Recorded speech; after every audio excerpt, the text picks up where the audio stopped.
got somebody to celebrate today, you know? Ashe. So of course, many of you know that song. It's a song to the Jali, or the storyteller. And as I like to explain to folks, a lot of people are familiar with the term griot, for the storyteller. Howsoever, as my grandpa Pulley used to say, griot is a French term for an African experience. So personally, I prefer the term Jali. And so when the storyteller is coming, this is the song that oftentimes the children might be heard singing, because the storyteller is coming. The storyteller is coming. And we've got stories to tell about Brother Kamau, don't we? Yes, we do. And we're going to hear several of those today. And so I'm Mama Edie Armstrong, and we're all grateful for you to be here. And so what I'd like to do is to ask you all to remember those housekeeping rules of turning off your phones so that we can keep things moving forward. And also to the washrooms are right behind me here. And we are going to begin without further ado with our wonderful drummers, our wonderful drummer, and the percussionist, Brother Surah and Sister Amira, who will get us moving into another wonderful direction. Ashe.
Okay, my name is Kwaku Larry Franklin Crow, and I'm a good friend of Kamau Tyehimba's, and I'm a good friend of most of you in here.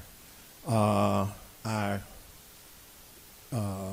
officially, on some level, I guess I represent a lot of organizations, but I just want to mention that I'm co-convener of the Dayton Africana Elders Council. Those are old, Pan-African, black-minded people in Dayton. They are old and they are black-minded, so I represent that. We could be. It's fitting on an occasion like this, a serious occasion, that we pour libation. Now, I was taught a libation ceremony by Kipanyeno Kipsigira Arap Koech, who is from Kenya. He's a Kipsigi. Kipsigis are famous as runners. They live in a city called Eldoret. A lot of the runners come from Eldoret in Kenya. But he taught me this ceremony, and he said that, and I'm repeating this because when we do these ceremonies, a lot of our cultures get mixed up together. Not mixed up crazy, but mixed together. And I told him, he pulled me aside and he blessed me. He said, "You should do this ceremony, this libation ceremony." And I said, "Well, I'm not religious, He said, "But that doesn't make any difference." He said, "So I don't, it doesn't make any difference," he said, "whether you believe the spirits are coming to see this or lingering around or outside or wherever they are." He said that the significance is that you remember your ancestors and what they taught us. And if you don't remember that, it doesn't make any difference. So we're pouring this libation today to relink ourselves up with our traditions, our ancestors, and our people. And in that spirit, we do this. So for our people everywhere then, for all of our people on the continent of Africa that taught us the arts of hunting and fishing, building, establishing community, those who taught us the arts of metallurgy, woodwork, for all of those ancestors, known and unknown, those great ancestors on the continent of Africa who descended from the first African mother, we pour this libation. Ashe. For all of our ancestors that built great civilizations in the Nile Valley, for those ancestors who built a civilization that went back 10,000 years of unbroken history. At least we can say 10. We don't even know how long that civilization, how old that civilization is. I think Armand said you go to the beach and start with the sand, and when you got finished counting that, you can go to the stars. But for those ancestors who built the great civilizations of Kemet, Nubia, Kush, for those great ancestors who made the pyramids rise above the Nile and gave us the arts of writing and literature and science, we pour this libation. For those ancestors on the rest of the continent of Africa who are part of the cultural unity of black Africa, for those ancestors in the valley of the Niger, for those ancestors in the valley of Limpopo, the valley of the Congo, for those ancestors, for the great ancestors along the Ogun River in Nigeria and every other place, for all those ancestors, for all those people, known and unknown, from which we are descended, we pour this libation. For our ancestors who resisted foreign domination, for those ancestors who upheld our cultural traditions in the face of a foreign onslaught, we pour this libation. For those of our ancestors who fought in the villages, on the trip to the coast, who fought in the barracoons, for our liberation, we pour this libation. For those who endured the Middle Passage, who on their way here, for those of our immediate ancestors who came here, and all of us as Africans are descended from those ancestors, who came across the ocean, for all of those ancestors, we pour this libation. For those ancestors, as Dr. Harold Pate says, found out when they came to Chicago, they only had 2 chains on them instead of 5. For those ancestors who built institutions, for those ancestors that built our churches, our Masonic lodges, our schools, our HBCUs, our other black civil rights organizations, the people in CORE, the people who built black bookstores like Hammurabi, for those who built the black museum, the DuSable, like Margaret Burroughs, for those who created organizations of artists and engineers and scientists, architects all over this country, for those men and women of deep thought, as Dr. Carruthers used to say, for all of those ancestors, like Baba Kamau, who would crack a book, who dare crack a book and learn something, for those great ancestors who then taught our children before this libation. For all of the ancestors in our immediate circle.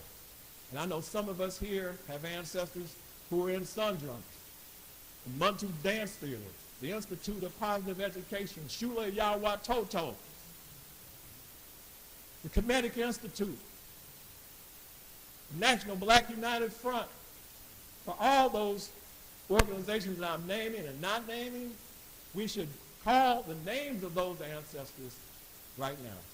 For Mama Bobby Womack, Conrad Wood, Dr. Jacob Carruthers, Ruwa Cheery. Yeah.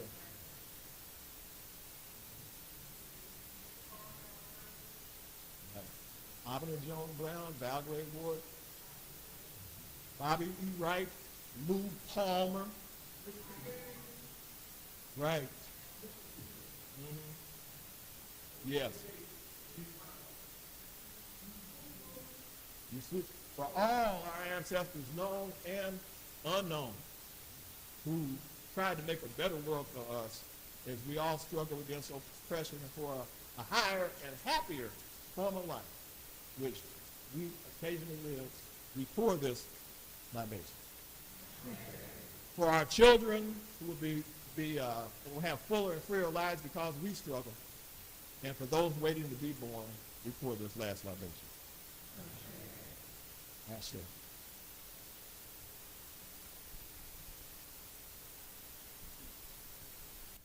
Welcome. As I look around the room, I am amazed at how many of us started so early in this plight towards our reconnection with Africa, and how many of us are still moving forward with the same commitment, with the same desire to restore ourselves. So I want to welcome you. It's a beautiful space. I hadn't been here before, so I want to thank the ministry here that allowed us to come in to this vessel that they have created within the spirit of African peoples. So thank them for that. Kamau joined the ancestral members, and so I'm not going to do a libation, but I'm going to mention some names of people that he is now joining as ancestors from specifically the film community of Chicago. People who dared to define, defend, and develop stories of our people, including the first black filmmaker, William Foster, Abner Jones Brown, Oscar Brown Jr., Paul Butler, Richard Durham, Larry Flash Jenkins, Okoro Harold Johnson, Douglas Allen Mann, David McKnight, Philemon Najib, Leonard Norris, Gene Pace, Ron Pitts, Frank Rice, Lonnie Smith, Jimmy Spinks, Jim Taylor, Meshach Taylor, and Bill Oniqua Wallace.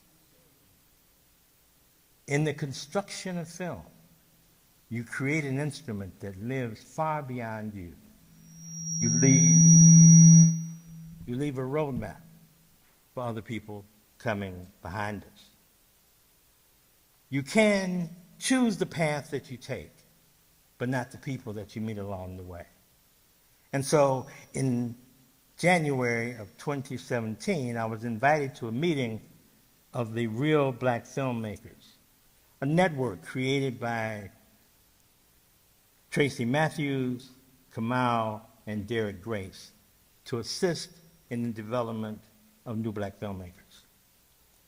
That is important because that generation of folks that are coming behind us had a roadmap of people to not only teach them technically what it required to make film, but the spirit of why they should be creating it in the first place. Kamau was a cultural warrior.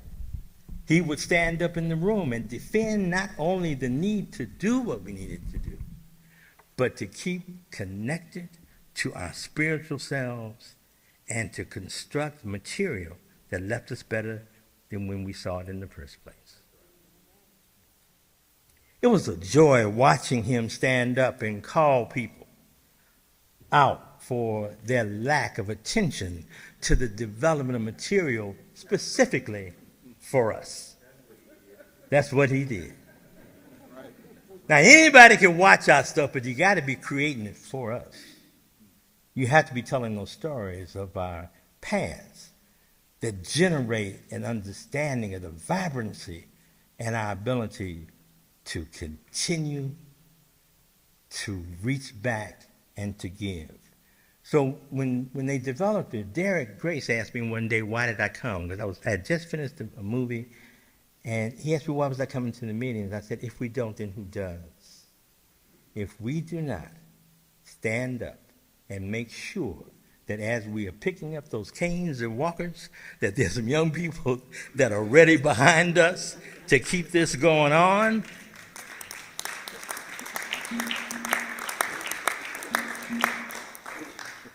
Then what are we doing? I was young enough coming into the movement to believe it. To believe the notion that we could come together and create a beauty about ourselves. So I just finished the film. It'll be out in 2025, a new movie. And 6 of the members of this program that Kamau helped to start worked on that movie with us. We ensured that we connect them so that they continue to grow along their paths. When Kamau became ill, he called me quite a few times because when I came back from Nigeria producing a film with Danny Glover, I found out that I had prostate cancer. And so when he got prostate cancer, I was one of the people that he called. And I had a lot of help because Tim Reed, who was in the film with me, had just gone through prostate treatment and was able to give me some information to help me, and I was able to share that with Kamau. So we spent quite a bit of time talking about what it felt like to be able to continue as long as we have, and the need to share the information about where we are in time.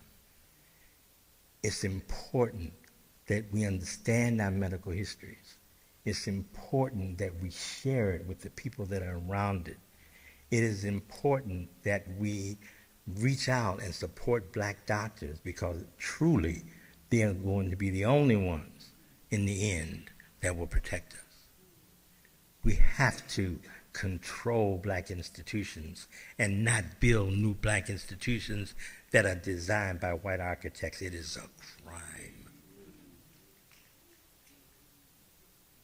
Somebody's got to say it, right? Somebody's got to be that warrior, right? Somebody's got to stand up and say, we're not going to make that movie that's going to make us look bad and make our children hate themselves. That's a cultural warrior. And that's what Kamau left us. So in closing, I want to thank the family. Having time with him was incredible. He was my brother, not only in nature, but in philosophy. And I will miss him. Thank you.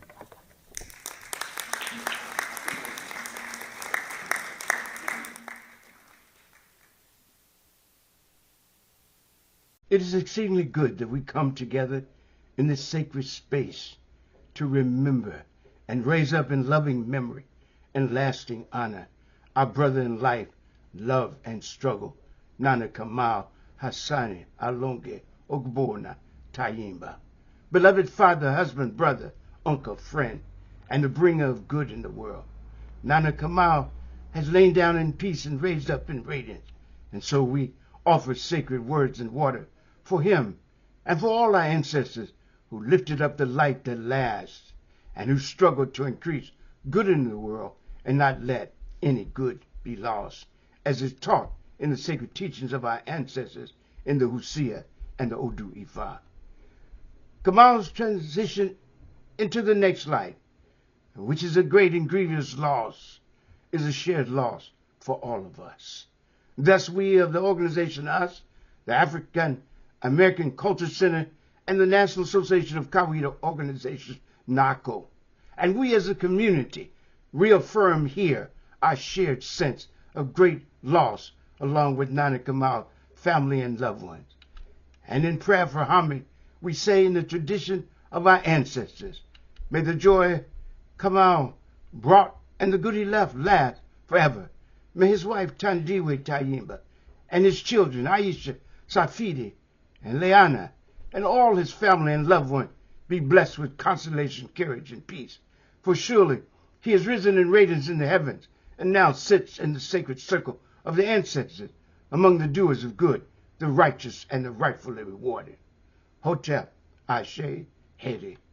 So in our missing and mourning him, let us also be lifted up and rejoice in his rising, and be greatly thankful for the good he brought in our life while he was with us.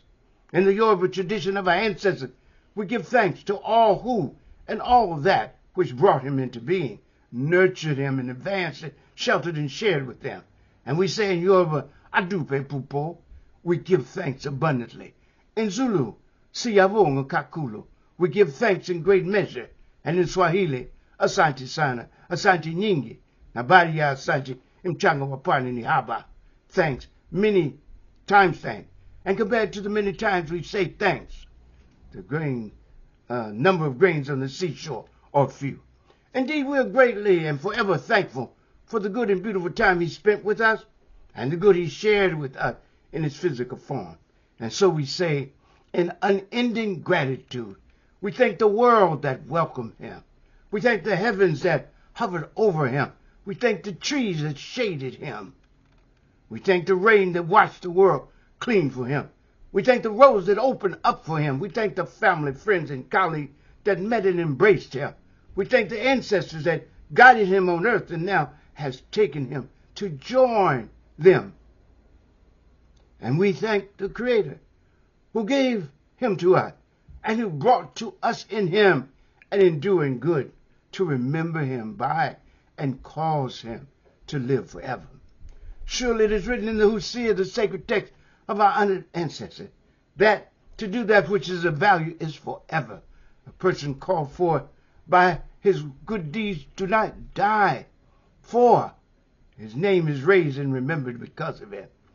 And so we raise and praise your name, Kamau, quiet and courageous warrior for a better world, all seasoned soldier and servant of our people, beautiful soul man who loved and cared for his family, loved and fought for his people, and was committed to his organization. Indeed, he struggled to the very end of his life to fulfill his obligation, enjoy life, do good, bring good, and be good in ways possible and needed. And his life is a lesson in legacy we are to embrace and strive to emulate ourselves. As we say in Kawita, what better way can we show our appreciation, our love and respect for Kamau than to embrace, embody, and express what we love best in him? And we do this by the way we live our lives, do our work, and wage our personal and collective struggles and in the larger struggle and service for our people. In this way, his memory and meaning to us remain forever. To honor Kamau and to focus on the lessons and legacy of the good he's left, let us, in the tradition of our ancestors of ancient Egypt, raise up his 5 royal and righteous name, for it speaks to the honored African man he was and will always be for us. Here in the Kawita Mat tradition, we teach there is no royalty except in righteousness, and no aristocracy except in service. And Kamau was and remains a model of the good and noble among us.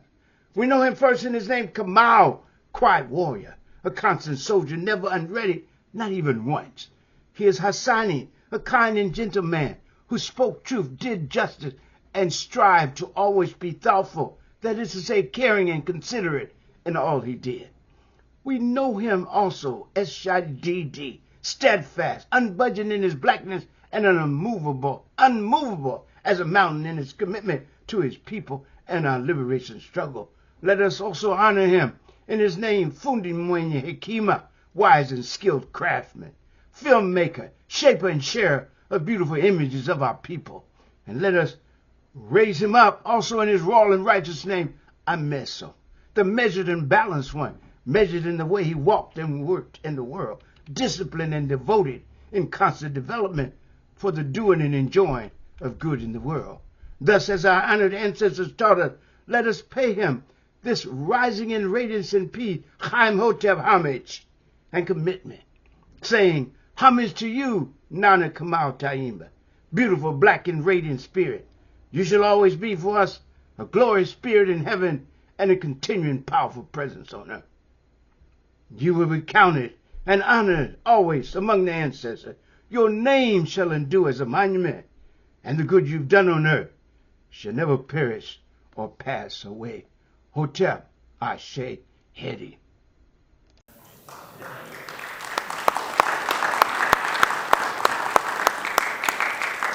Most of you will have recognized that that was a presentation by Dr. Maulana Karenga, who established the celebration of Kwanzaa and taught us the Ubuzo Saba. And now I will introduce you to Brother Theophilus Reed, who is going to engage us in a musical selection. Greetings, family. This has turned out to be a substitution. In your program, it says Africa Brown will be singing Afro Blue. Well, obviously I'm not Africa. I am the substitution for Africa. And we will have a twofold dedication of this song. First to Kamau and his Pan-Africanist spirit. And secondly, to the Brown family, which I understand is currently going through some of their relatives being transitioned. I didn't get all of the facts, but Africa couldn't be here because she was in Tulsa. And here I am with a selection and a composition by the original OBJ, Oscar Brown Jr.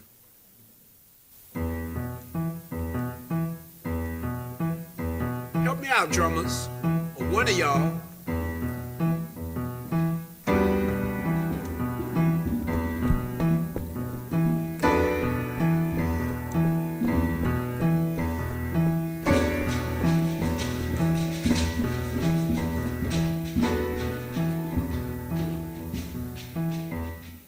Dream of a land my soul is from.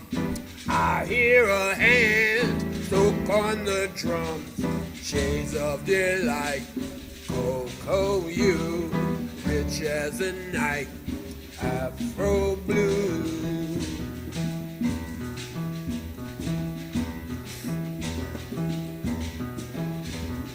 Elegant boy, beautiful girl, dancing for joy, delicate world, shades of delight, cocoa you, rich as a night, Afro blue. Two young lovers are face to face with undulating grace. Away to love the beautiful.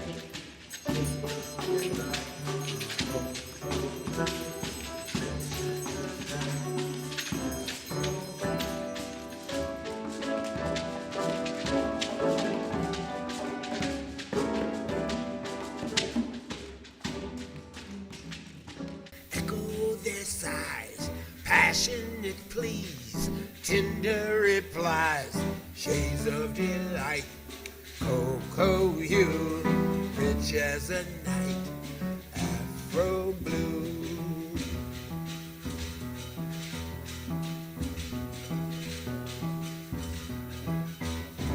Lovers in flight. at the height, we subside, shades of delight. Cocoa hue, rich as a night, Afro blue.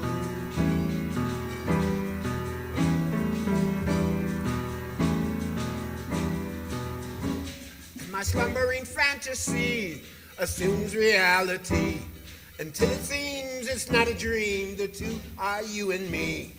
Shades of delight, cocoa hue, rich as a night, Afro blue, blue, Afro blue, me and you, Afro blue, me and you.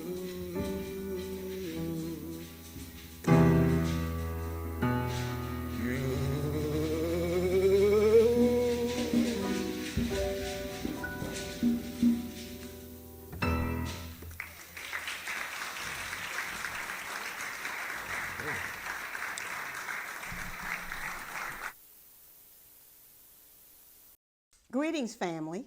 Thank you for including me in this tribute to Kamau.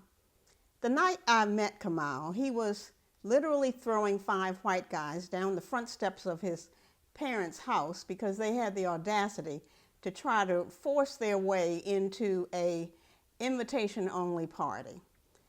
I was quite impressed with this tall warrior, and that night led to the most outrageous, fun roller coaster ride that would zigzag from Baltimore to Albuquerque to Chicago.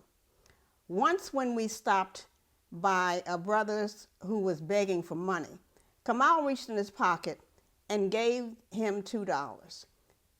While thanking Kamau, he also called on Jesus for the kindness of this man who did not know him but would help him eat that day. Kamau said, "Jesus ain't got nothing to do with this, brother. I gave you that money." But the brother issued a warning and kept on talking about how Jesus had helped him because he was a stranger and he was going to be able to eat that day. Kamau listened to him talk, and while he was talking, for some reason the guy kept the money in his hand. In a blink of an eye, Kamau snatched it out of his hand and said, "The Lord giveth and the Lord taketh away. And if you get that straight, maybe you can have this money back when I come out." A friend who was actually blind let us use her ID, which allowed her to legally work along with a personal assistant to travel on all forms of transportation except airplanes. So we decided to pretend that I was blind and he would be my personal assistant. We took over the back seat of the bus we were on, and I with shades and a white cane, and he as my personal assistant, and Aisha in her bassinet, we went to Baltimore to visit his parents to see their firstborn grandchild. Kamau's parents were aghast to know that their firstborn was involved in such foolishness, so they bought plane tickets for us to get back. The flight, for some reason, was canceled, and the check-in clerk, who was so enamored with Aisha's big eyes and pleasant disposition, that she gave us a suite at one of the best hotels near the airport, where we had a multi-course seafood dinner, compliments of the airline company. So for Aisha, her big bright eyes and pleasant disposition made her a wonderful accomplice. In my work-study job, the checkout desk at the school, he was able to go in the stacks of the library to assess the rare books that were there, and he would determine whether they needed to be liberated based on how many times they had actually been checked out. So he and Lise Walich's father, Kitaka, would go in the stacks, put the books aside, and they would come out with big boobas, and underneath, books strapped all around their body. As they would come through the checkout area, they would at least have 2 or 3 books to look like they were doing something legitimate, and I would do the rest. After Haki spoke at one of the UNM Black Student Union events, Kamau decided we should go to Chicago. And rather than waiting till the spring like we had some sense, we began our journey to Chicago in our VW bus in December with Aisha in a playpen. We arrived a few days before a major snowstorm shut down the city. Haki placed us at Gwendolyn Brooks's mother's house, which ended up with snow drifts as high as the top of the door.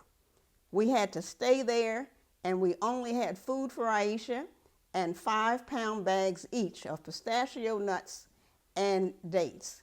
And we were there for several days until Haki came to rescue us. After that, we were welcomed with open arms by the Ipe family. Despite the ending of our relationship, our commitment remained to do no harm, to raise our children to be whole, and no matter what, ensure that they remain connected to the family that we had exposed them to from the beginning of our time in Chicago. And so, looking back at my life, my fondest memories, my experiences that would shape the rest of my life, all of those began with Kamau. And I am ever grateful because you cannot replace the experiences of your 20s and 30s. I'd like to end with this tribute to Kamau with what I call a poem. No question about it. He loved his daughters, saw them as our precious gift, our greatest contribution to the forward flow of us and us, stood guard over them, making it clear that they belonged to somebody, and under no circumstances should they be trifled with. He was a walking library with a brown leather satchel full of books in case he needed to show proof by chapter and verse. He was our griot, our jolly, with the generations of battles and the names of the freedom fighters who fought them committed to memory. He was our prize-fighting word warrior, and we often stood behind him, smirking, anticipating the knockout, ready to throw the cape over his shoulders like he was James Brown. In another time, he could have been our trusted Ochime, equipped to call upon the proverbs needed to interpret weighty discussions between our heads of state, because surely he would never have betrayed us. He could have sat amongst the healers as they prepared amulets to make our warriors invisible and ensure our victory, because he believed unconditionally in us and the righteousness and victory of our struggle. He could have been all these things if only we had had our own villages, moats, and walls erected under a sacred baobab tree to keep generations of families safe. But the revolution was not only untelevised. Changes came in slow ways, or no ways, or imperceptible ways that only the passage of time brings into focus. There are so many landmines, it can be dangerous, lethal to look away even for a split second. Sometimes there's no time to contemplate the beauty desired at the end of the struggle.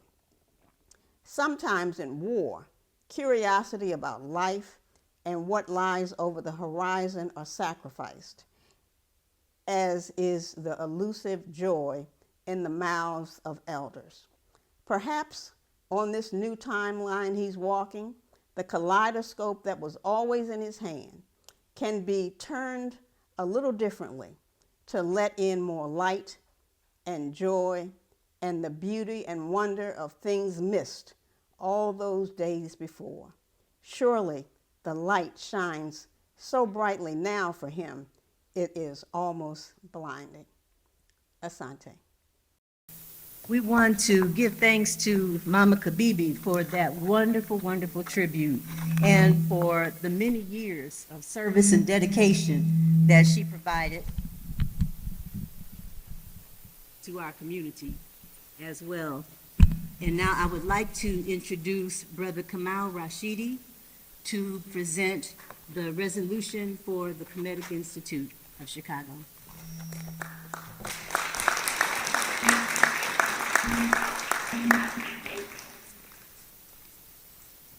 Hotep. Burgani. James Asante. Now, permission for my elders to continue.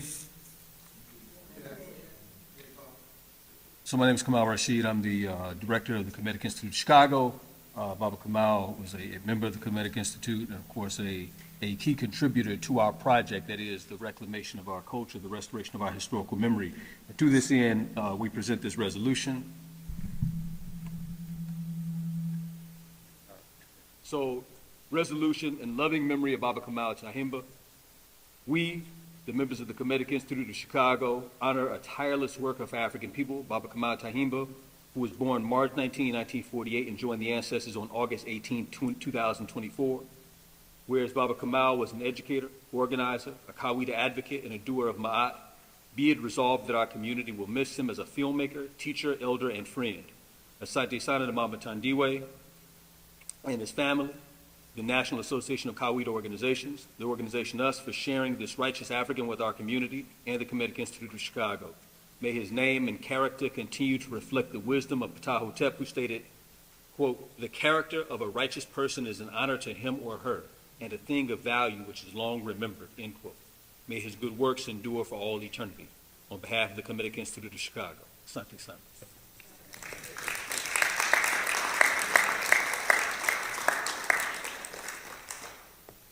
We have reflections and tributes from Margaret Caples, Fanny Rushing, and Hakeem Madubuti. And we would like to ask you to please come up in that order. So I introduce you now to Mother Margaret Caples.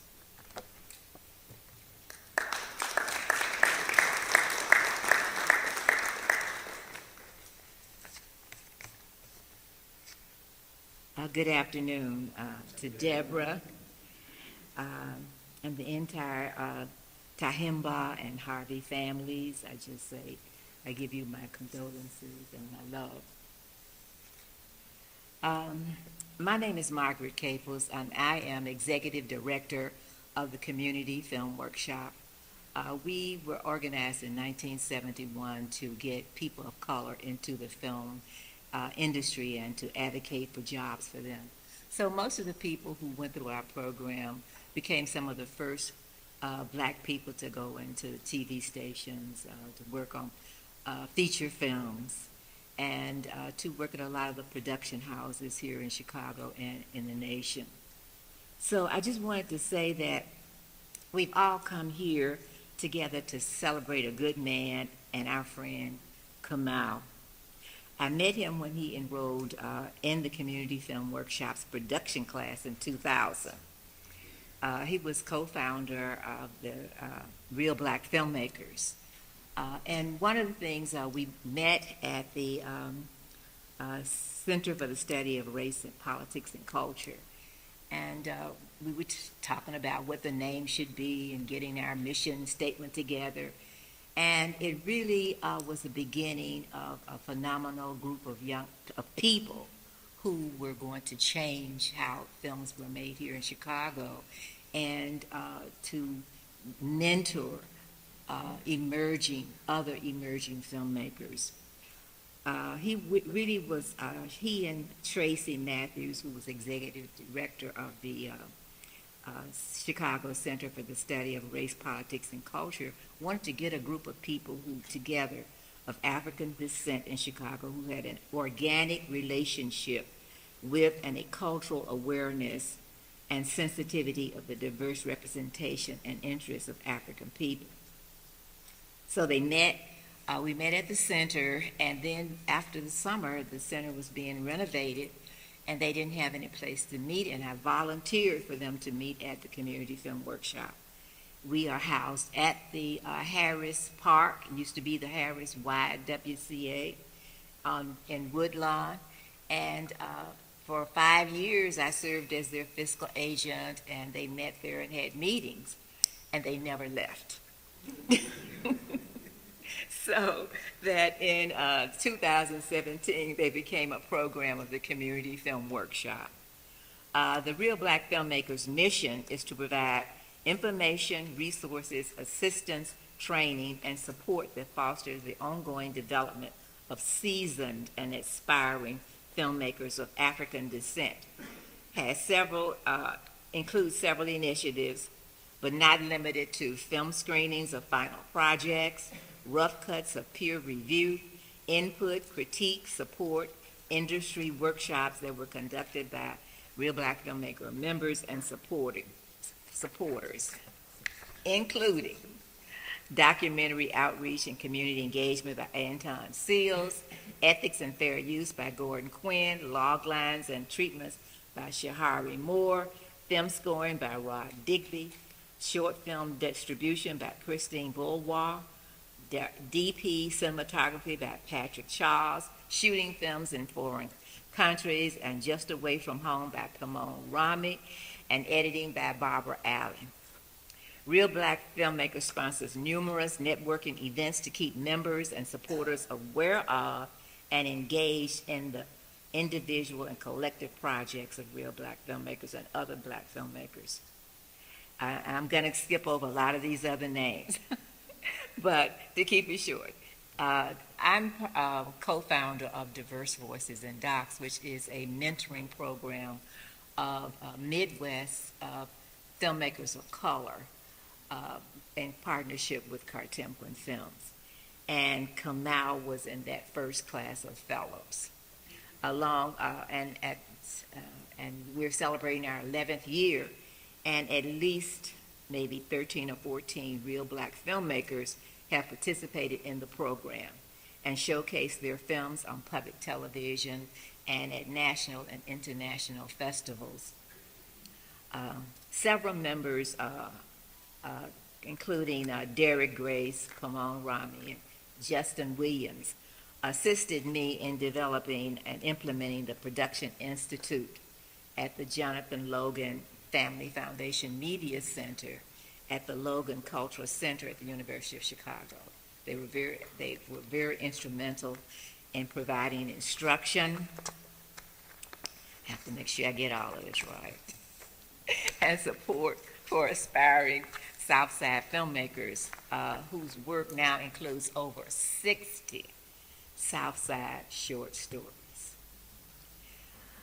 As a mentor and friend, it's an accomplishment. It really is. A lot of the films people we have our screenings, and if you want to, you can be on my mailing list, and encourage other young filmmakers to apply to the Institute because it's free. It's in the summer, and it's free. You have to apply for and have some work to show that you are qualified. But as a mentor and friend, Kamau was a person of compassion, kindness, humility, gentleness, and patience. Derek always says he was the only person he knew who would always carry a book. Proverbs 13:20 says, "Walk with the wise and become wise, for a companion of fools suffer harm." The wisdom of that Kamau shared, he would place a historical context on events and politics and language, and it drew us all into a deeper sense of community and with one another, and our desire to have unity in our communities. I thank God for our friend Kamau on how he built us up, how he poured into us. And Proverbs 24:5 says that the wise man prevaileth through great power, and those who have knowledge muster their strength, and that strength propels him into eternal life. also want to say that to celebrate Kamau's unwavering commitment to nurture Black voices in cinema, we are establishing the Kamau Tyehimba Emerging Filmmaker Scholarship. This scholarship will give out.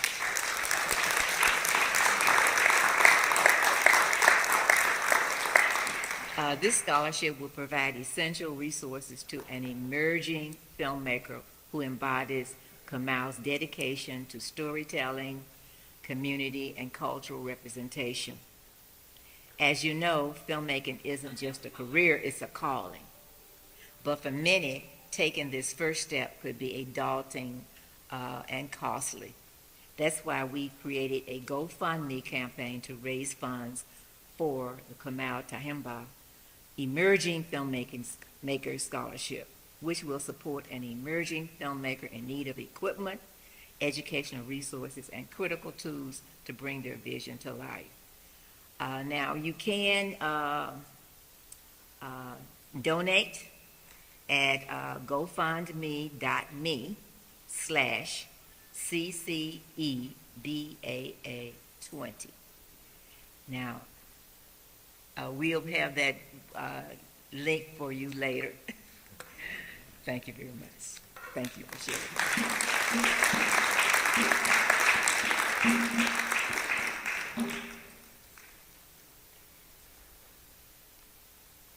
Has Sister Fanny Rushing arrived? Oh, thank you.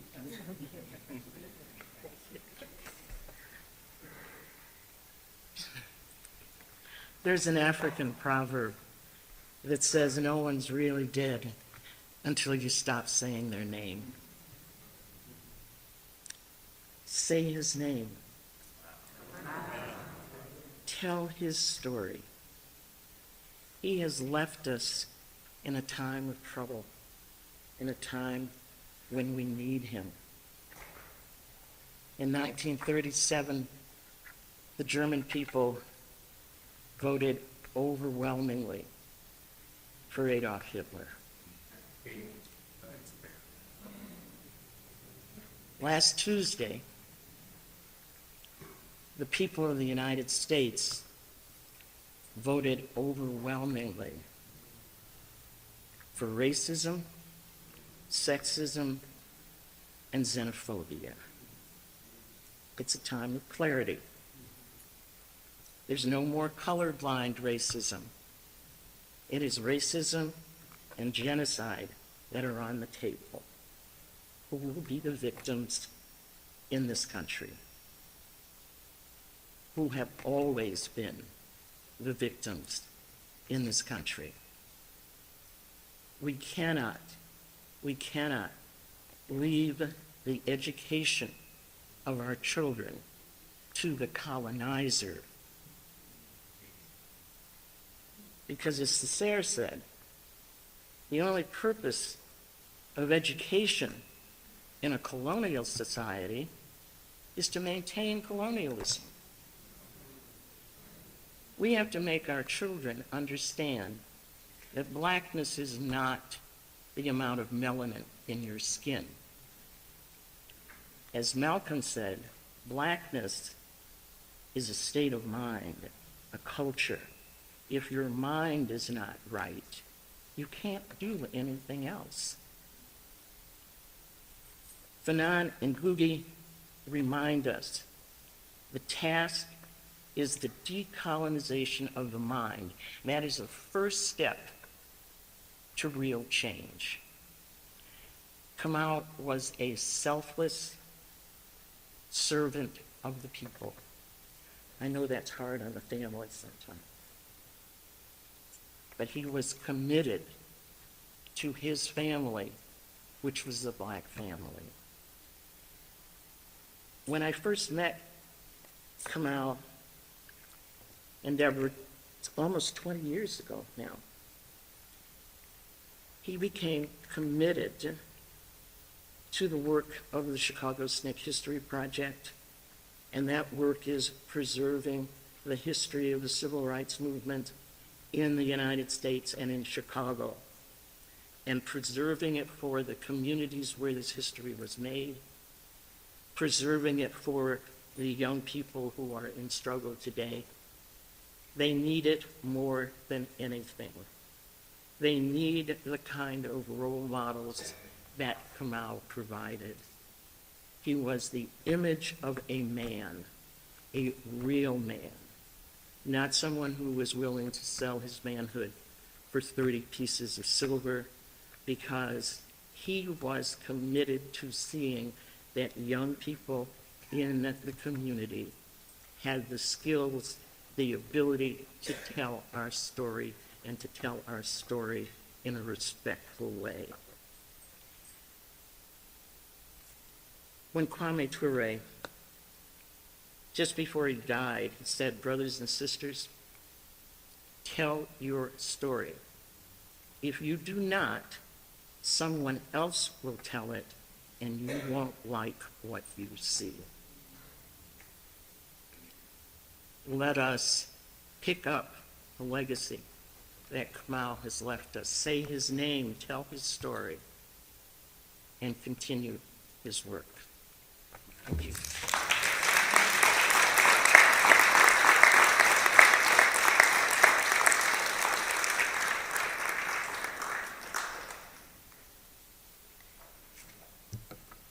Howdy, Yanni. This is somewhat a difficult day, even though it's a celebration of our dear brother. Brother whom I've known for, 47 years, 1977, and his family. I've learned today that two of my close family friends have cancer, which I did not know, even though one of them felt that I did know it. We have a small community. When I say small community, I mean a community that is conscious, that is serious, that believe in our ability to achieve the impossible, which we do pretty much every day in terms of raising ourselves and our families in this settler colony where the enemies of the world came and basically stole this land from indigenous people, going across the land and literally murdering millions and millions and millions and millions of indigenous people. And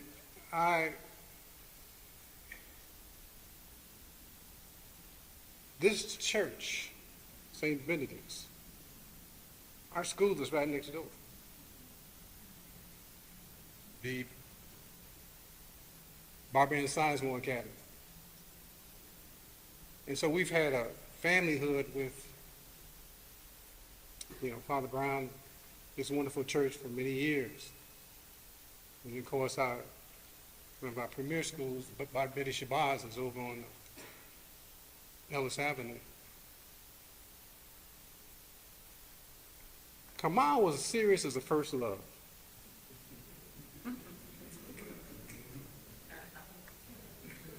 And we as black people, we were the first love. His children, Kabibi, wives, and for me, Tyehimba, she always looked at her smile, and she was always very kind to me. And I didn't think anything about that other than Kamau told some lies about me too.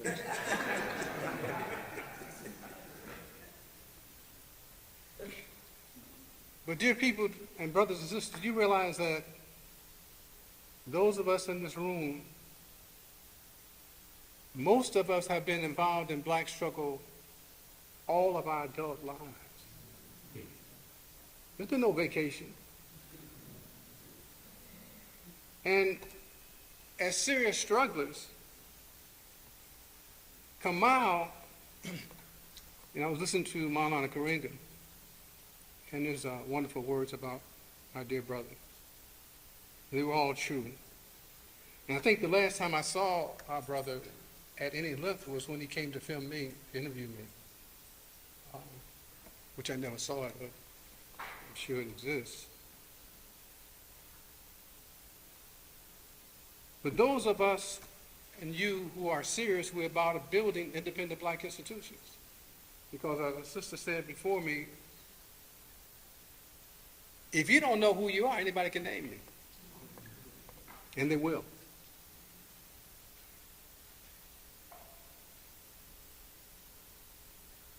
When I said this was a very difficult day for me and my wife, Dr. Carol D. Lee, Mama Safisha, and we have another ceremony right after this one. Mama McKeithen, who was a part of our school, she joined our ancestors also. We are celebrating her kind of, so if I have to leave, that's why. But Brother Larry, Brother Cool, Brother Kamau, Brother Mihuri, Brother Chaga, and the other brothers who are here who are very close to him and even closer than I, that's a testimony that they're here to celebrate their brother. To say that, no, we love you, but you were part of our family. Hardcore. And so,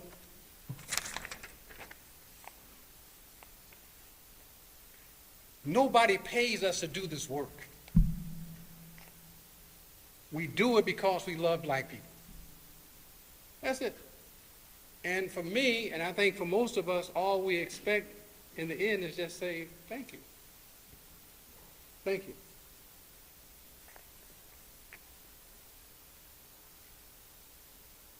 But he will be one of the brothers, one of the serious African men. 47 years. That's when I first met him. So 47 years ago. I think, don't. That's a long time.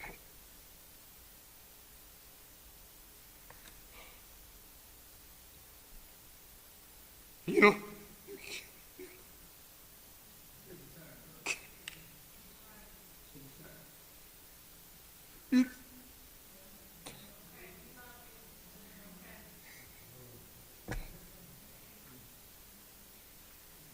you leave a city, Baltimore, drive to Chicago because you love black people.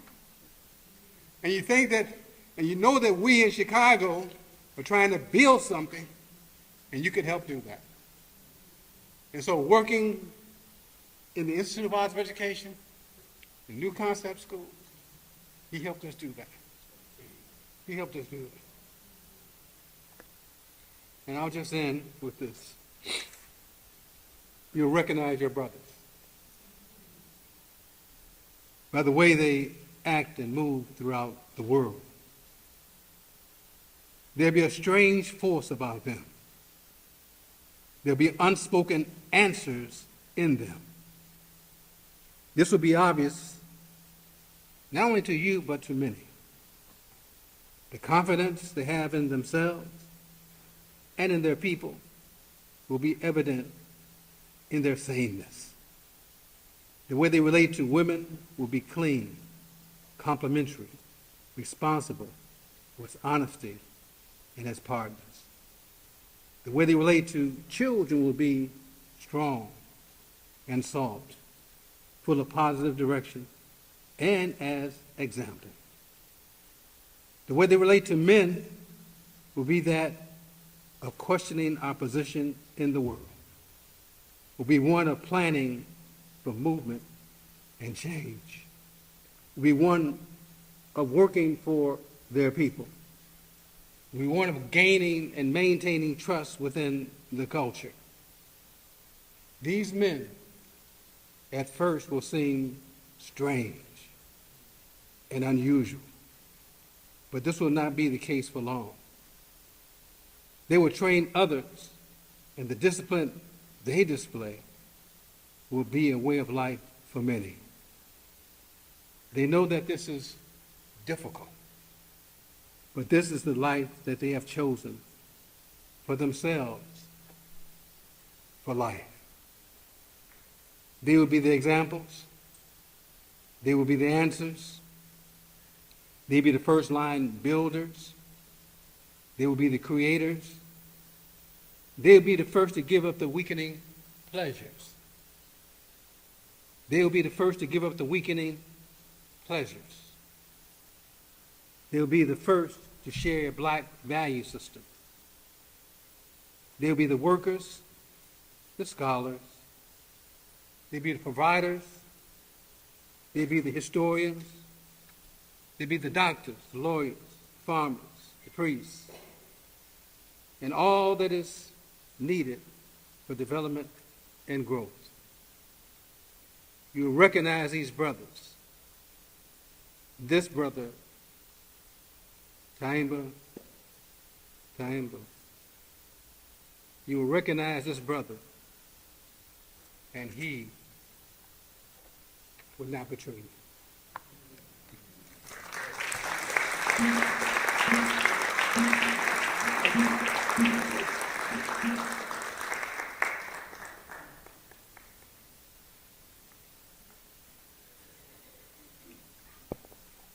Before we move into the music and silent reading of A Life Fully Lived, I'd like to give special thanks to, first of all, to Father David Jones, who has consistently and frequently allowed us the use of this church, St. Benedict the African. Let us give him thanks.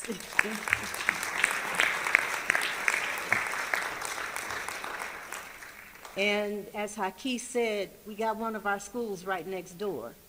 And so this is a reflection of the fact that our religions, our spiritualities don't need to keep us apart, don't need to keep us from doing good work together. We just need to be clear about what our missions are, about what our agendas are, and then engage in them with respect and with love. And so in that spirit, I'd also like to thank Brother Piman Rami, because he is the one who sent out an email and said, now don't y'all think we need to be doing something for Kamau here in Chicago? They got something going out there in Baltimore. So some of us came on and said, yeah, you're right. We need to do something. So thank you, Baba Piman. And even though Baba Piman was in the process of working on his film and also working on the celebration for his mother-in-law, for Mama Myers, who was also very dear to many of us. And but he was there, as much as he possibly could be. And Chaga Walton, other committee members, Chaga Walton, Derek Grace, Ife Carruthers, Soyini Walton, Mahir Ingram, Saquon Lawrence, Natalie Battles, Kwaku Larry Crow, Mama Safisha, were the stalwart committee members. Sister Leanna was also there with us a great deal. We had wonderful contributions from Kamau's daughters, Safidi, Aisha, Mama Kabibi, and Tandiwe, of course. And so we want to, it's a love thing, right? And like Baba Haki says, ain't none of us getting paid for this, and to meet several times, long periods of time, to come together for a brother who already had 2 celebrations. It says something. It's a statement of the quality of the man. And I'm so grateful that we're all here to celebrate this brother. So I give you thanks for that.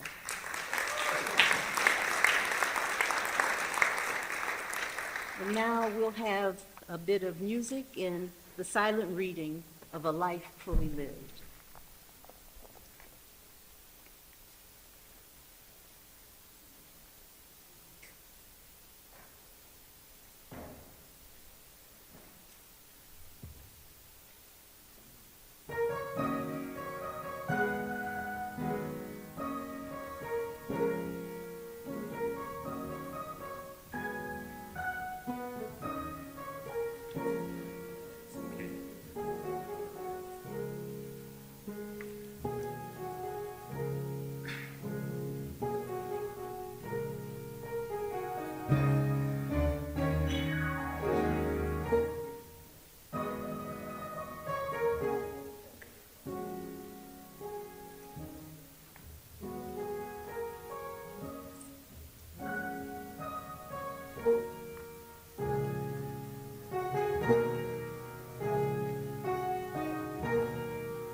Brother Kamau Rashid reminded me that I should act as if I have manners. So do I have permission from the elders to speak? Okay. All right. So I have permission. All right. So pretty soon I won't have to answer.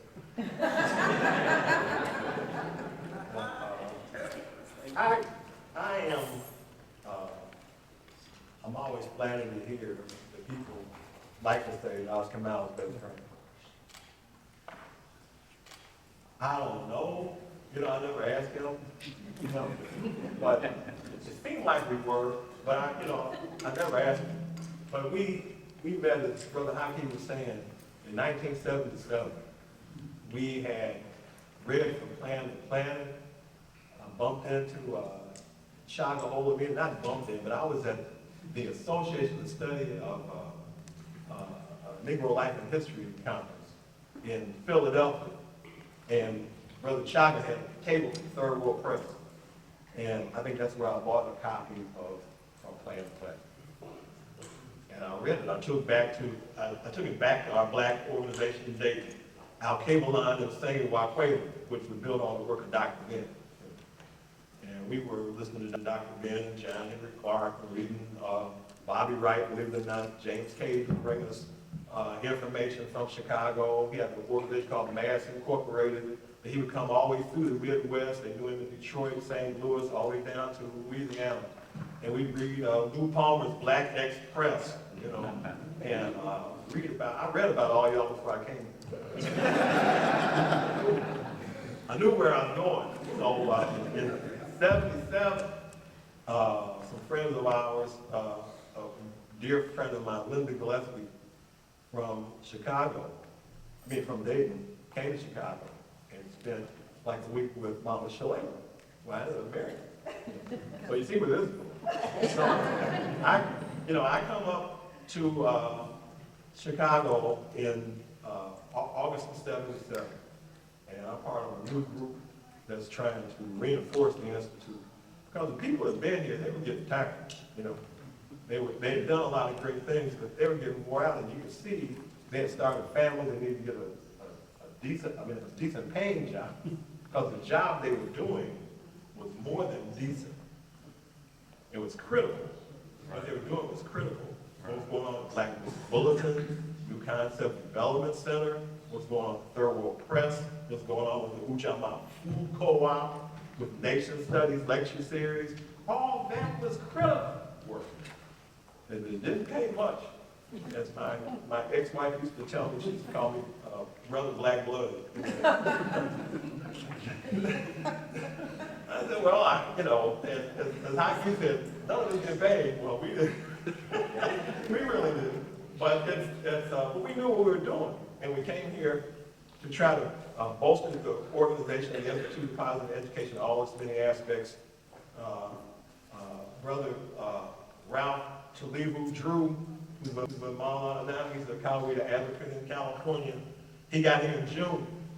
And I came in August. I know it was 100 degrees the day I arrived with a truck full of stuff. You know, I just left the job in the city of Dayton to come here. Talibu would just come out of the University of Arizona. You know, he's a track man at the University of Arizona.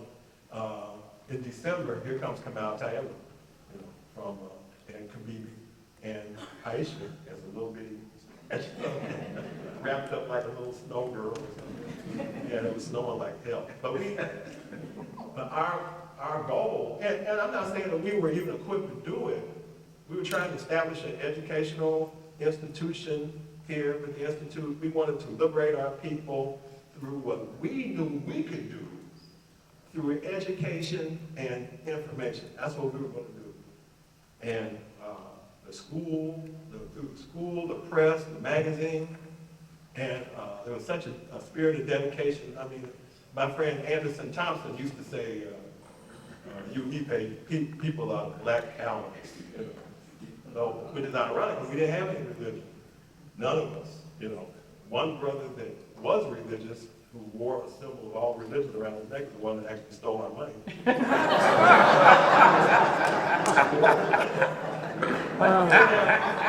We religion, but as my sisters say about me, they say Larry was raised right. When people criticize the fact I'm not a Christian. So Larry was raised right though. You know, he's not a Christian, but and Kamau was raised right. And he was, as has been said many times, he was old school. He's, you know, I talked to him playing basketball with a student soccer player. So he didn't have a lot of basketball skills, but Kamau became a scholar of basketball. A scholar of basketball. I mean, he could watch a game and tell you where everybody's supposed to be, who's setting picks, what offense they're running. You know, I'm playing, a lot of energy, but Brother Surah used to play with us. He's over there. He knows, but the Ipe guys would show up and we would run and try anyway, whether we knew anything or not. We run and play. And Kamau, as I said, he was old school. I'd never seen anybody in my generation use mum deodorant. And, Kamau actually used it.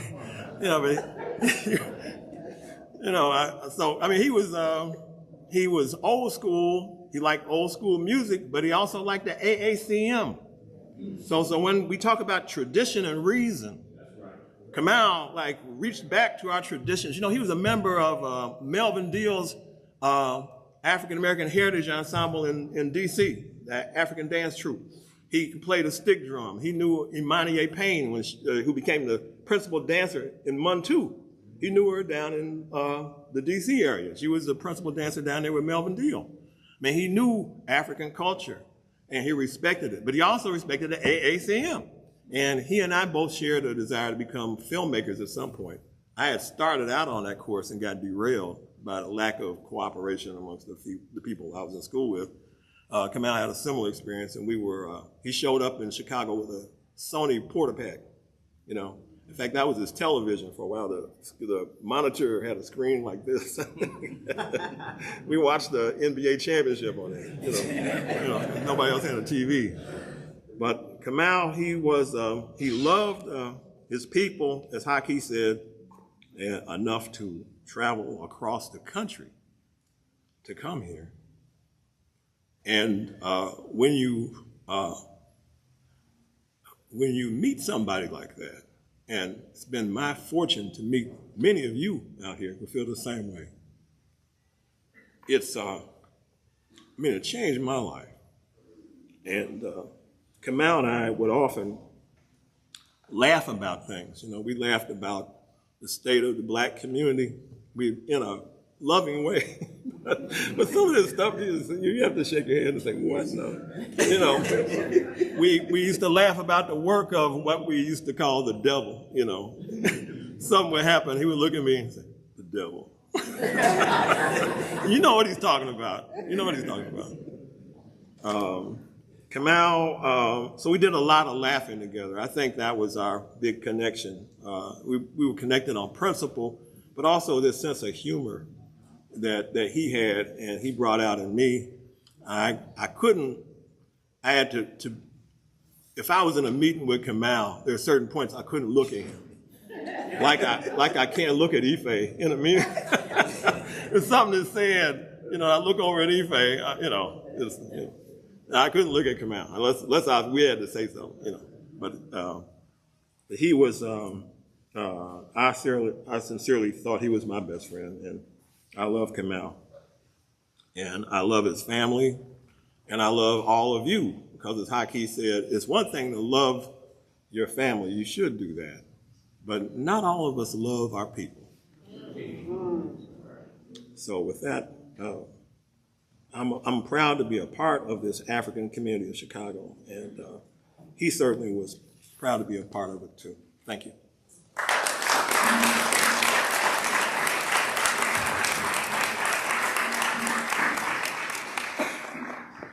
We want to say Asante Sana to Brother Kwaku Larry Crow, and for all your years of having influenced so many of us, also in so many ways. I'd like to. And I never knew anybody who would bounce back and forth between states like Larry does. He'd be in Dayton and then come to Chicago and then be in Ohio, So it's a wonderful thing to see this level of commitment So we give you thanks for that. And I want to also thank Brother Surah, who helped us out as a drummer. Give you thanks. And Baba Tyehimba, too. I want to give you thanks.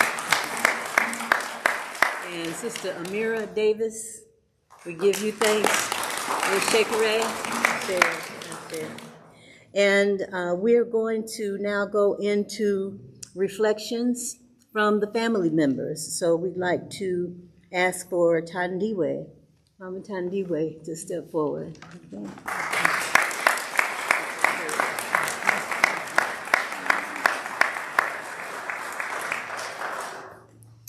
Yes, this is the third memorial. Habari Gani. I'd like to say Asante Sana to everyone that made this celebration of Kamal's life possible. The committee's names have been read, but I know there is a lot of positive energy and support to make this day possible. I'd like to thank everyone, Asante Sana, for all who took time to be here today to show love to my husband.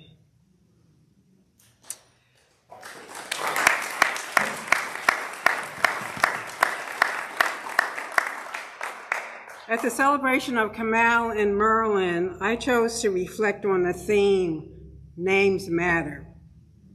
I referenced Kamau's names and their meaning: Kamau, quiet warrior; Hassani, handsome; Alange, tall, skinny boy; Agbono, he resembles his father; and Tyehimba, we stand together as a family. Names mattered to Kamau.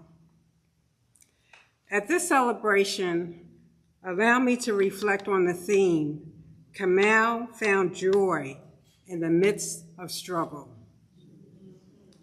When Kamau, Kabibi, and little Aisha made their way to their new home in Chicago in 1977, they became a part of a loving community.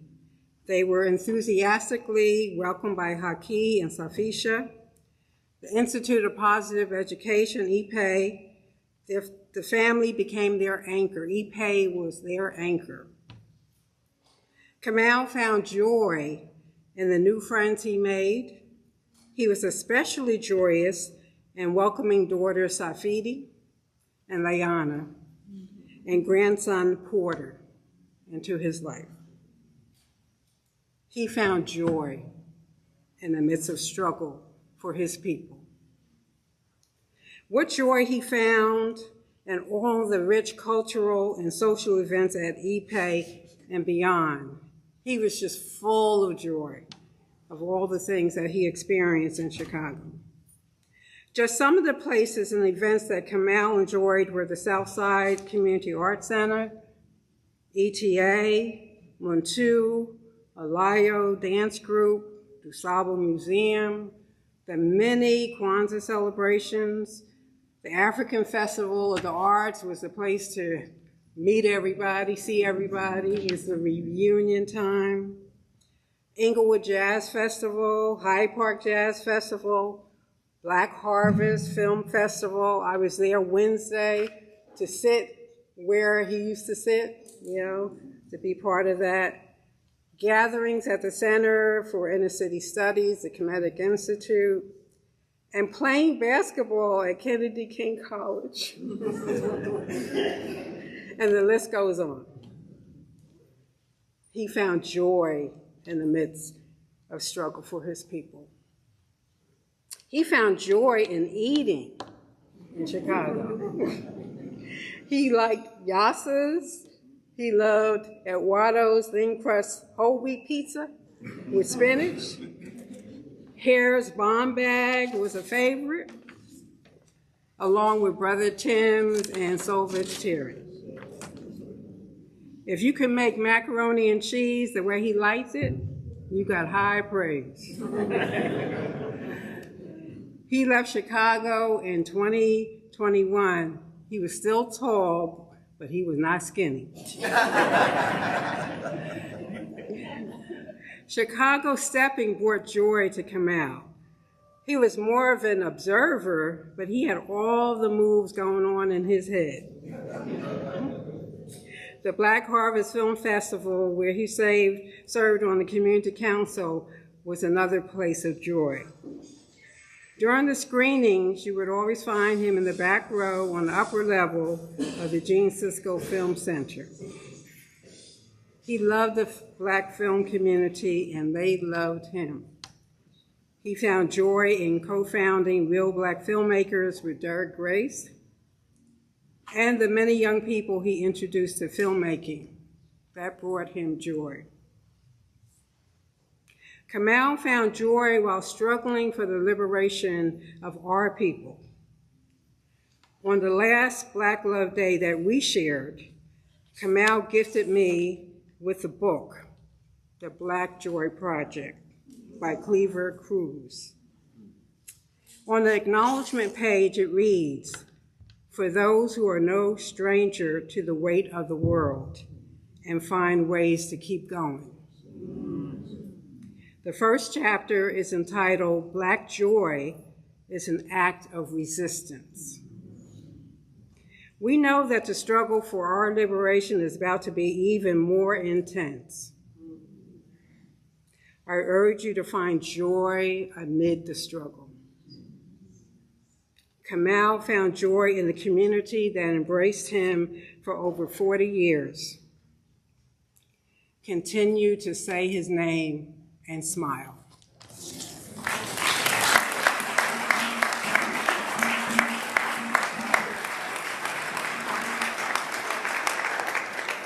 Before the daughters come up, thank you so much, Mama Tandiwe. Before the daughters come up, I'd also like to give special thanks to Brother Theophilus Reed, who stepped in as our musician.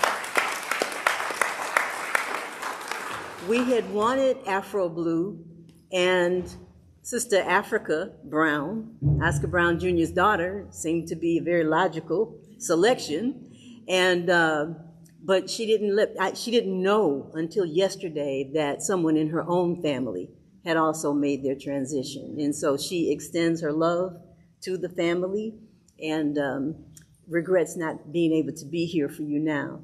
But to call Baba Theophilus yesterday and said, "Can you come?" And he's like, "Why, sure." So special thanks for that. And also thank you to yes. And I don't think we could have asked for a better substitute, especially because you love that song anyway. And we feel your love with that song, So, and we also want to thank. When Kurt did, you did too. Ashe, yes, absolutely. That's right. Very, very talented brother. So, and we want to thank the technical staff of St. Benedict, the African Church. And also welcome you. When we finish here, we will be going to the dining area to partake of a little, some victuals, as my grandpa Quilla used to say. And, but before you go over there, on your way, look around this church. Is it not amazing?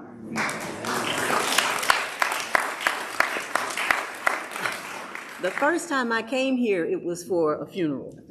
And I was so enthralled with what I saw. I felt like I had just walked into a village in Africa. I went around taking the pictures before I got inside the place. So feel free to go and take pictures. And also, if you have an event that you'd like to host somewhere with an ambiance that feels like love, that feels like family, that feels like community, you may want to consider coming here, okay? And now I would like to invite Sisters Aisha and Safidi and Leanna to offer your presentation.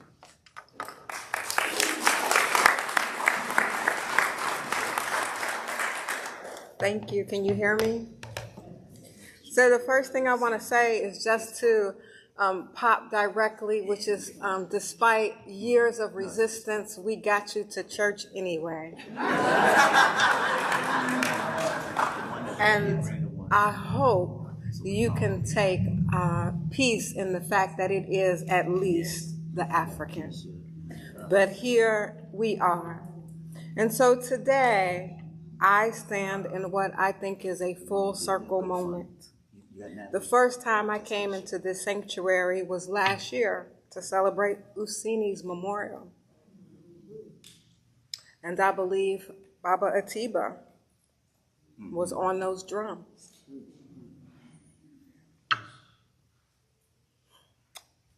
I first heard of Usini Eugene Perkins at the Institute of Positive Education, where I was introduced to his poem, Hey Black Child, and it would become a mantra for my life. But through Ipe is where Kamau first saw me when I did not know who he was. And I keep traveling because my mother would make friends with a woman named Paulette Jones, who is the older sister of Father David Jones, who I have known now since I was 7 years old. And so as I think about having turned 52 this year, I recognize with age you must pay your own freight. And this earthly body must hold these mortal wounds. Because you just are not prepared to not have your parents. So Kamau saw me before I ever saw him, and that he would return to my life again and take the place of that dad we all need is a cup of gratitude I could never fill in enough. It would have to overflow for both of our lifetimes, because to me, it reminds me that I had a beautiful childhood, and I am lucky beyond anyone else's measure. No one would ever think that I was his daughter. We do not favor in any way. No one would ever go up to me and say, "Is that your dad?" So I cherish every introduction he made by introducing me and saying, "This is my daughter." To be affirmed, because as much as we say it takes a village to raise a child, the weight of blood cannot ever be paid in kind differently. There's a reason we believe in Ancestry 23 and DNA in me, because blood is what we carry whether we meet those people that are in it or not. So to have this tenderness of someone who started as a stranger embrace me as if, so that as if became it is true. And he would not ever have allowed anyone to come between what he had decided was his. And I thank him. "This is my daughter," he would say to anyone, and he would dare them to not believe it. It is hard to get that kind of protection in the world, and it is a protection particular to fathers, Black fathers, and their Black daughters. I don't know if there is anything more dangerous or frightening as a teenage daughter in love, because old men know what young men are. And I can remember through some miscommunication or whatever we do when teenagers, when we think we are about to lose this one thing that we think has made us so complete because we've just never had it before. It must be what it is. And here I was somewhere crying, thinking that I had lost somebody and I could never get it back and we would never get it together again. And in his patience, his ability to just wrap his arms around my shoulder and say that tender, special phrase that Black men say so well, "Baby girl." It's a phrase Black men own, and it doesn't matter whether you are a girl or woman. It is an entree to softness and a way for men to let you know, to show them the depths of that love they have for you. He is no better defender of his daughters. No one could stand as strong or firm or as long as he has for us. And it is my hope that he knows how much we love him and still need him. he would always tell me when I finally decided I would cut my hair short, because then I had hair and I could cut it short instead of now I just have short hair. He was one who would always say to me, "You look beautiful. That suits you." And he had tons of pictures in black and white and color to remind me how he saw me. And in a world of which blackness is so often ugliness, he stood in that mirror with me and told me, "Don't you dare. You have to know how beautiful you are. You are mine, and you're certainly your mother, and you know your mother is beautiful, so I don't know what you would mean not thinking that you weren't beautiful." It's a full circle moment as I think about how I started at EPAY and how when my son first started school, I put him in Betty Shabazz, because I wanted him to be steeped in a love of blackness, a black consciousness that only we can provide for each other. I wanted him to return to those days of understanding black is enough, but also to have the tools to defend it. And as we look at this time in life, possibly defend it to the death. Kamau was a complicated man, and I suspect even those of us who knew him the longest are still missing things about him. That is human nature. But I want him to know his daughters will take his legacy with him. We will make him proud. We will remind him that among all these women, he made excellent choices, and we approve of what he did. We want to let him know that we admire him. We miss that he will not have as much time with his youngest grandson as he had with his oldest, but we will say his name and keep his memory alive.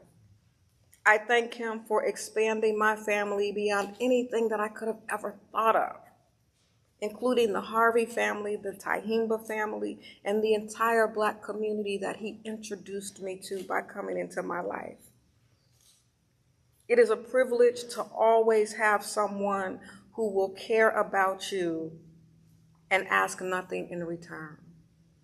It is a privilege to be a child another adult will in fact take under their wings and say, "You are mine." And so, Pop, I say to you today, you are mine too. And however we continue this journey, it will never quite end. And because we are in a church, I can share this about something called spiritual hygiene. When my pop passed and I was looking at my altar, I said to myself, I'm going to speak to you. We're going to talk. We're going to have a talk. I knew he had passed. I said, but we'll talk.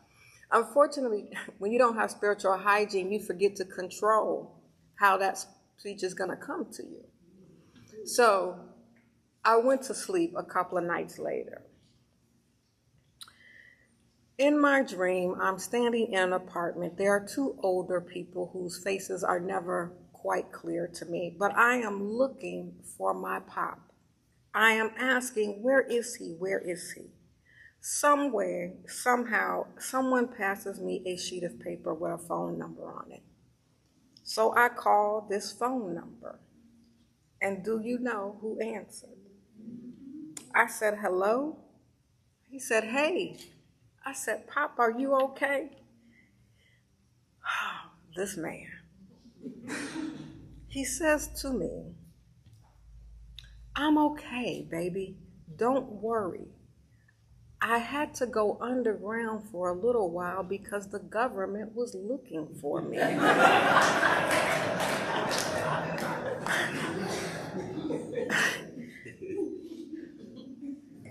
And you couldn't have gotten any closer to who that man was than that response. And so I came out of that dream, of course, smiling and laughing, because that's exactly what Baba Kamau would have said if, in fact, the government had been after him and he had to hide underground. But I also knew the dream to understand. It was his way of saying, I live on in and through you. Though my physical body is not here, all that I am in spirit still exists. And you have to do no more than say to your altar, I want to talk to my dad. And so I hope we continue these conversations, Pop. There was so much more I wanted to talk to you about. But I understand and I release that physical body, and I hope you are schooling them up there the way you schooled us down here.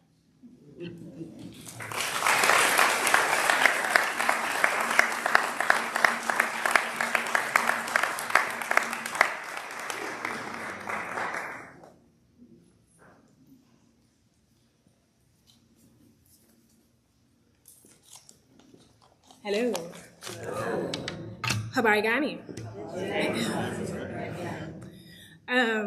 Thank you all for being here to celebrate my dad. I am honored to be here and deeply gracious to those of you that had a loving hand in planning this memorial. Who in the world has 3 memorials? I've never heard of anyone having such things.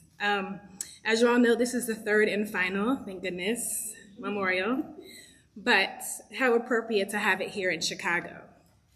This city, and all of you, had his heart.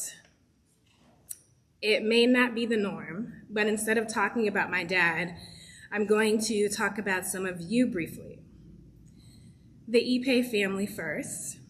I attended New Concept probably for a little over 2 years, my first 2 years of life. So I have no real memories of this place at all. Only photos and stories that my dad and mom talked about in such detail and with such love. I feel like their memories are my own.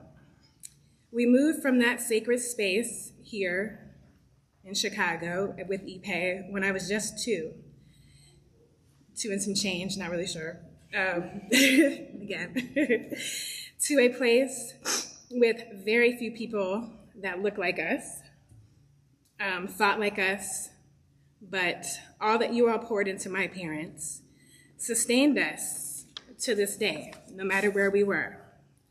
So thank you for the Ipe family for pouring into my dad in the 70s upon arrival, that my mom spoke of so vividly and Bobby Haki spoke of in her video. Thank you for being friends turned family. Thank you for becoming our uncles and aunts, our mamas and babas, your children, our first friends and playmates, our first brothers and sisters. For those of us that were only children, you gave us brothers and sisters that we never had.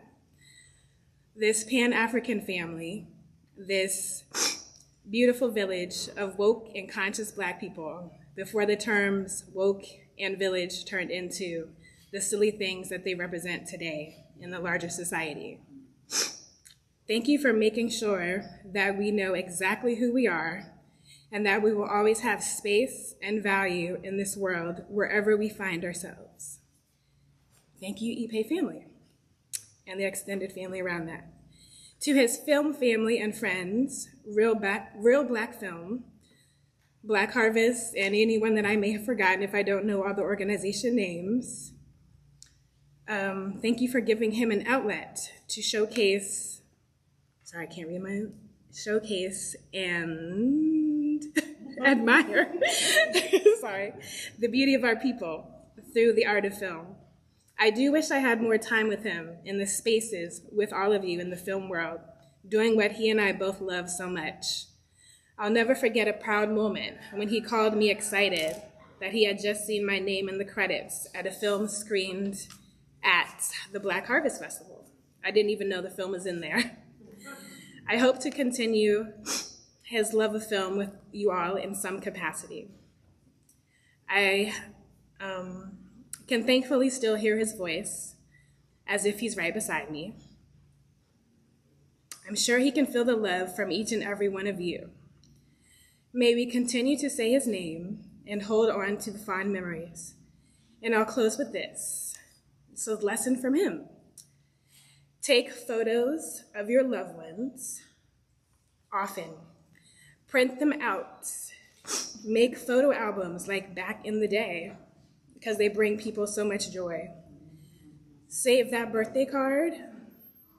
Make that phone call to hear a cherished voice instead of always sending a text.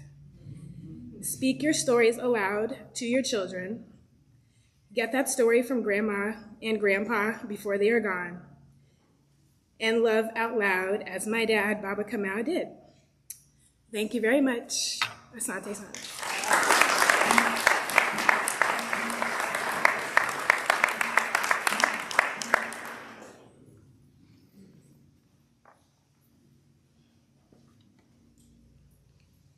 I didn't need glasses when I first got here. People have been asking me how I am for about 3 months now, and I don't know. My heart is beating out of my chest. My head is booming, and my stomach is in my shoes.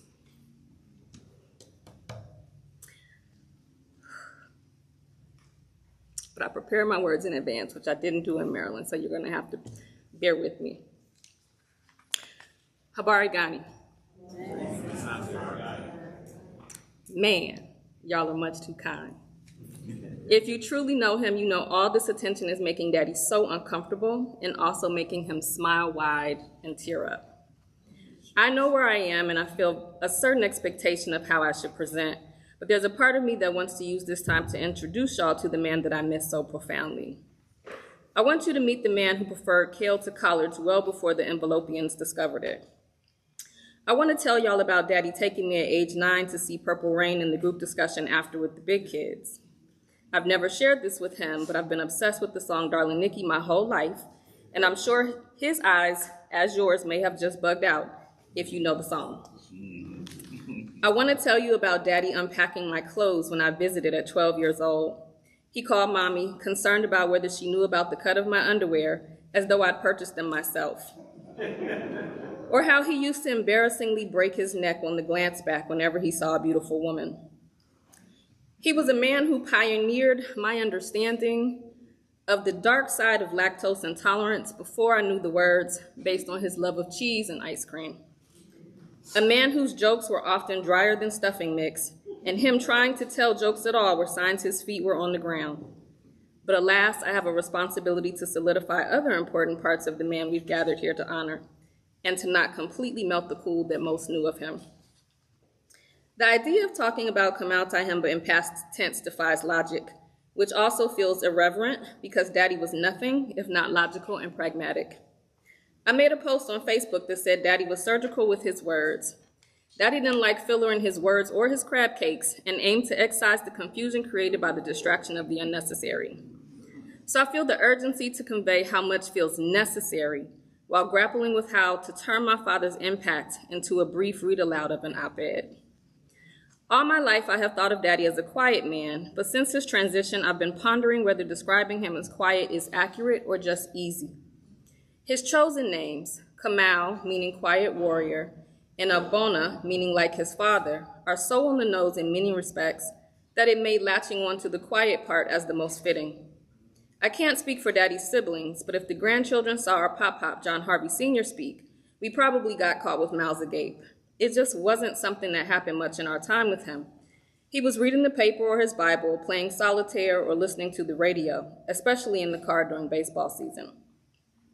In the ways of his father, Daddy was indeed quiet, but what I think I have learned may fit him better is that he was discreet.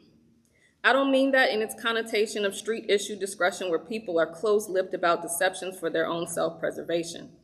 I mean it in its denotation, to mean that he was careful and circumspect in his speech and actions, especially to avoid causing offense, intentionally unobtrusive.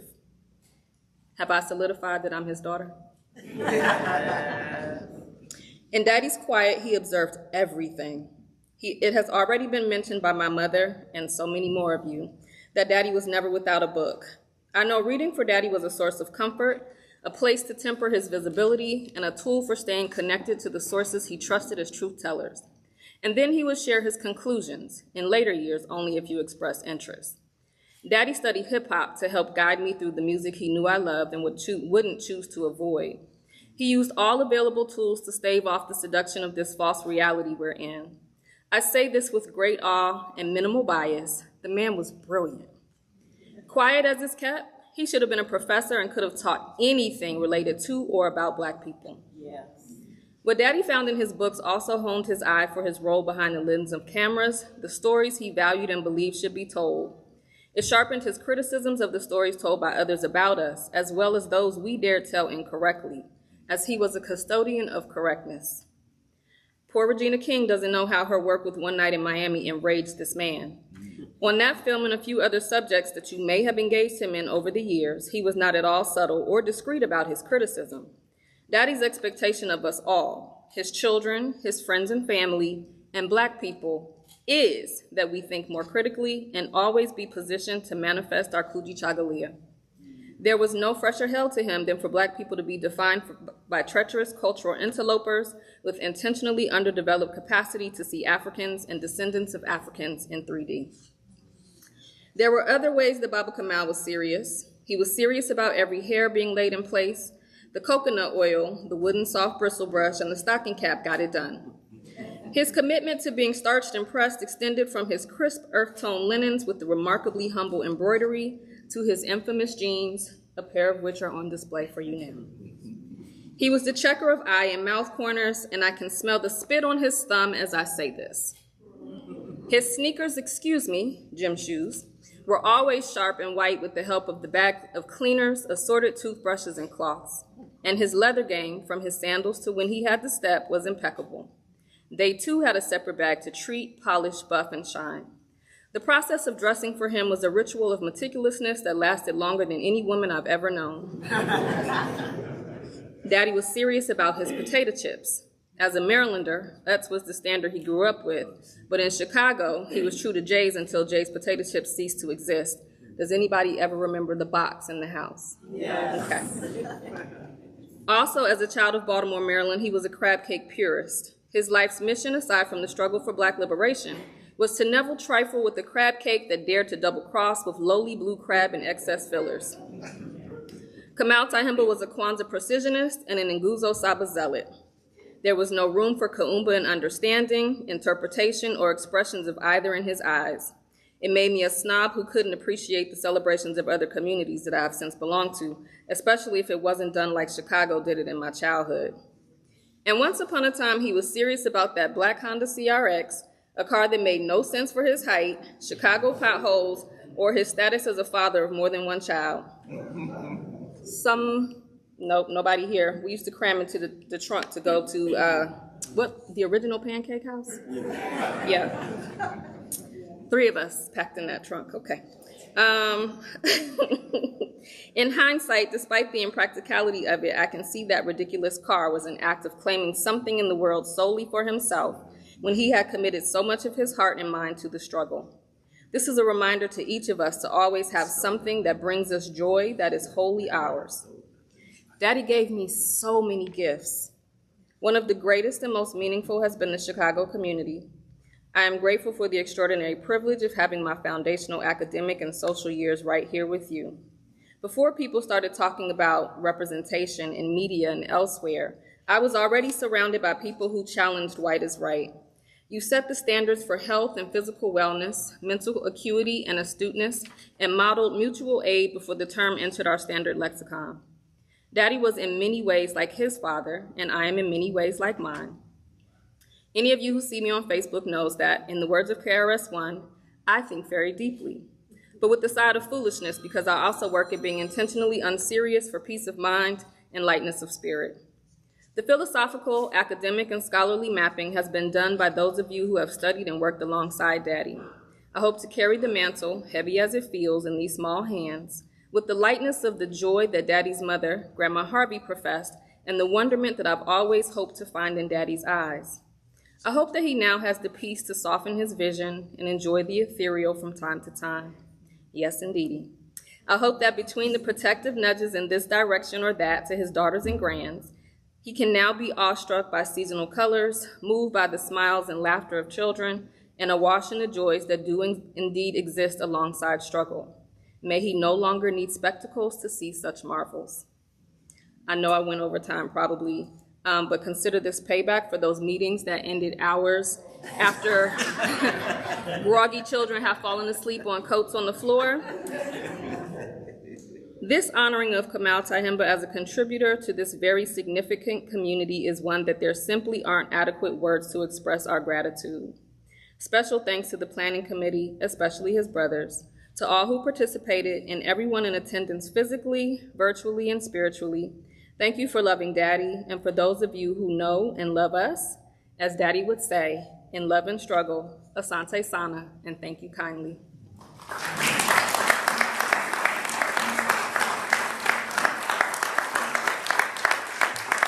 And before I leave the mic, Mama Kibibi Tyehimba also asked that I convey her love to everyone in this room.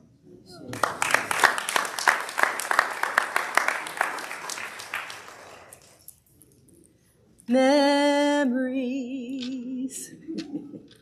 like the corners of my mind. I ain't going too far with that. I was just inspired and sitting here listening to all these memories, and it reminded me of how important it is for us to hold on to our memories, to share our memories, and to create those memories, to create moments that have meaning and power, that strengthen us and lift us up and help us to always recognize that we have always had the capacity to find joy amidst the struggle. Otherwise, we wouldn't even still be here. I'm surprised sometimes that any of us have any sanity left at all, considering all that we've been through. We some strong folks. And I'm grateful, so grateful, for us to be able to reflect on the memories with people, of the people like Baba Kamau Tyehimba. And most of us will probably, or many of us, will probably say our memories are not what they used to be. Certainly mine is not. And it was not a planned idea for me to actually announce all the members of the committee, but my memory had me forgetting one, and I need to acknowledge her, Sister Keisha. I want to also acknowledge your participation. So I was sitting back there thinking, this is a good idea. So I'm trying to write down, I'm trying to remember all the names by memory. But I leave you with this thought, in addition to the expression of the family members and what have you, to remember the power of our memories. We have the films that Baba Kamau was involved with. We have photographs. We have Sister Rose Bluen, who's here, who just produced her first book, Love Washington Park. Is it? Let's give a clap for Sister Rose. So many memories, so many precious memories there. They have power. Allow them to continue to strengthen us and keep us family, keeping us connected and whole. We do still have the book for signage. If anyone has not signed it yet, it's still up in the front. And we will be recessing. We have one, it's in the back now? Now it's in the back. Okay, see, we know how to flow. I want to say one thing. Ashe. When we were in Maryland at the end, I requested everyone who was able to stand up and salute and clap for Kamau Tyehimba. So if we could stand up and clap.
Asheo, Asheo.